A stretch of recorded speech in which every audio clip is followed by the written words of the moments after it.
Namaste friends.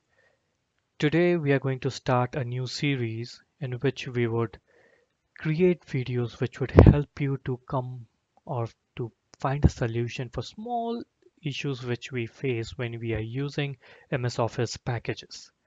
So let's come to a place where we would see that what's the issue, and in a very short way or in a very short time we would try to resolve that. So let's take an example that you have an Access database, and from a table you want to copy few data from Access to Excel. Okay, so what do I mean? So here we have a table. So if I simply copy the data from Access to an Excel, you will see the data will paste in this way. However, the desired way which we should look or we should create the data is somewhat like this.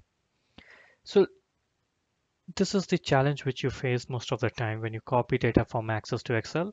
So we'll quickly show you how you can come across or you can resolve this issue. So what you have to do whenever you paste the data, just let it be selected.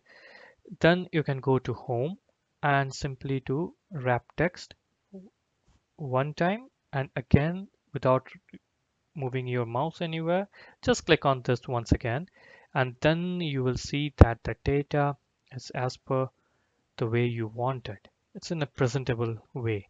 So with this short trick, you can simply make your life easy when you're copying a huge amount of data from Access to Excel. Here we have kept it in a very small way or small data just to make you understand how the changes of formatting would look like. Okay, so with this, I'm ending this video and we'll see you in next video with another short tricks. Okay, thank you for watching.